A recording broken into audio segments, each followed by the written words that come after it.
At 11:47 p.m., my bakery exploded, and my sister was pulled from the wreck alive. I should have been grateful. Instead, the police told me her drunk boyfriend drove into my storefront, my dream burned to ash, and then a nurse stopped me in the hallway with one more impossible truth. The bakery exploded at 11:47 p.m., and my sister was inside. I didn't know that yet. Not when the phone rang. I was curled on my couch in sweatpants and an old t-shirt, flour still under my fingernails, chamomile tea cooling beside me. But I loved it. Every exhausted, flour-dusted second of it. This little life I'd built. Mine. Then my phone lit up with an unknown number. Hello, Miss Chloe Sweets. A woman's voice. Clinical. Careful. My stomach dropped. Yes, this is she. I'm calling from Stanton Hospital.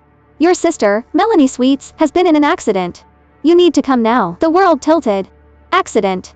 Hospital. Now. I barely remembered changing clothes. Grabbing my keys. Racing down to the street, my breath coming in short gasps as I flagged down a cab. My hands shook so hard I could barely unlock my phone to text someone, anyone. My heart slammed against my ribs louder than the sirens screaming past. Melanie. Please be okay. Please. The air was chaos. Beeping machines. Hurried voices calling codes I didn't understand. The squeak of rubber shoes on linoleum. A child crying somewhere down the hall. Fluorescent lights burned too bright, sterile and unforgiving, turning every own skin the color of corpses. I stumbled to the desk breathless, my voice cracking. I'm here for Melanie Sweets. I'm her sister. Chloe. The nurse looked up, her expression softening. Room 520. I'll take you. Is she okay? The words tumbled out too fast. Please, just tell me she's okay. She's stable, the nurse said gently as we walked. Just some scrapes and bruising. She's going to be fine. Relief hit so hard my knees almost gave out. I pressed a hand against the wall to steady myself, blinking back tears. She's okay. She's alive. Until we turned the corner and I saw the two uniformed police officers waiting outside her room. My stomach twisted into knots. They introduced themselves, Officer Tate, tall and grim-faced, and Officer Brandon, younger but no less serious. The hallway suddenly felt too small, the air too thin.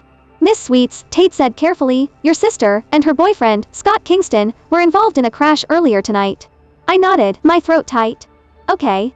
Where? Is Scott, is he alright? At your bakery, Brandon said quietly. The words didn't make sense. I blinked at him. I don't understand. My voice came out barely above a whisper. At Sweet's cake shop.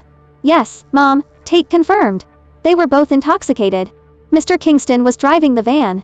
He lost control and hit the storefront. The air left my lungs. No, I de-signed the lease 18 months ago with hands that wouldn't stop shaking. Spent coffee-fueled nights teaching myself bookkeeping from YouTube videos. Took out a bank loan that still made my palms sweat when I thought about the monthly payments. My dream built from nothing, from flour and hope and sleepless nights. Upon impact, Brandon continued, a fire ignited near the main gas line. It escalated quickly. There was a full explosion. The word landed like a fist to my chest. Explosion. My vision blurred. I grabbed the wall, my knees threatening to buckle. Both of them were pulled from the vehicle before it blew. Tate added quickly. No fatalities. Your sister's injuries are minor, all things considered. Mr. Kingston is in ICU but stable. I couldn't breathe. Couldn't think. Couldn't process the words coming out of their mouths. The bakery. My bakery. Gone. Someone from the court will be in touch when they've recovered, Tate said. But for now, you don't need to worry about the legal steps. We just wanted to make sure you understood what happened. I nodded numbly, my throat too tight to speak. The officers stepped aside, and the nurse touched my elbow gently. Take your time. She's awake if you want to see her. When I pushed open the door to room 520, Melanie looked so small. She was propped up in the hospital bed, scraped and bruised, a bandage on her forehead. Her eyes were red and swollen from crying. When she saw me, her face crumpled. Chloe. Her voice broke. I'm so sorry. I stood there, frozen in the doorway. 1,000 things clawed up my throat. Anger. Fear. Grief. The urge to scream, to cry, to shake her, and demand to know why. But what came out was, what matters is that you're alive. Melanie burst into fresh tears. The shop, I ruined it. We worked so hard, don't. I held up a hand, my voice firmer than I felt. Not now. Don't talk about the shop. She wiped her face with shaking hands, her breath hitching. I didn't mean, we were just, Mel. I crossed to the bed and sat on the edge, my legs unsteady. Just, are you hurt? Really hurt? No. Just scrapes. They said I was lucky. Her voice was small, childlike. I nodded slowly, my jaw tight. Lucky she was lucky while my entire life went up in flames. I looked at her, really looked, and saw our mother, the same recklessness, the same impulsive streak, the same wide eyes, that believed the world would catch her when she fell, and it always left me to do the catching. Did Scott know where he was driving? I asked quietly. She shook her head, tears streaming down her face. We'd been drinking, and he said he wanted to see the shop, and I don't know what I thought. I'm so sorry, Chloe. I'm so sorry. The apology hung in the air between us. I wanted to forgive her. I wanted to rage at her. I wanted to rewind time, and never answer that phone call.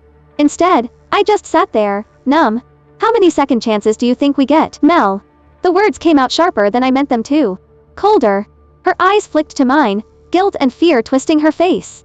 Do you even remember what it was like that night they died? She flinched.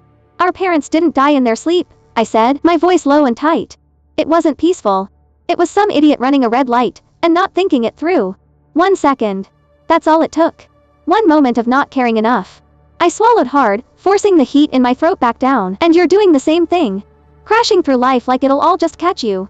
I know, she whispered. I know, and I'm sorry. You could have died tonight. My voice cracked. Both of you could have died. I know. Silence stretched between us, thick and suffocating. I looked down at my hands, still dusted with flour from this morning. A lifetime ago. When I'd been kneading brioche dough, the morning sunlight pouring through the bakery windows, everything golden and warm and exactly where it should be. Now it was ash. I'll change, Melanie said, her voice desperate. I swear, Chloe. I'll fix this. I'll do better. I wanted to believe her. God, I wanted to. Instead, I just squeezed her hand gently. Rest. We'll figure it out. I stood before I could say something I couldn't take back. Before the tears I'd been holding broke free. I'm going to check on things, I said quietly. See what's left. Melanie nodded, her face pale and streaked with tears. I walked to the door, my chest tight, my hands trembling. I didn't look back. Outside, the hallway was too bright. Too loud. Too much. I leaned against the wall, pressing my palms against my eyes, trying to breathe through the pressure building in my chest. The bakery was gone. Everything I'd worked for. Everything I'd built. Gone. And Melanie, reckless, impulsive Melanie, had a million apologies and no way to fix it. Of course. Once again, I, the younger one, was left to pick up the pieces. I heard footsteps and looked up. The nurse from earlier approached, her expression gentle but serious. Miss Sweets. There's one more thing. My stomach dropped. What now? During intake, your sister mentioned that her period was late. With her consent, we ran a pregnancy test. The world slowed. Ms. Melanie Sweets is 7 weeks pregnant, the nurse said, and the hallway tipped sideways.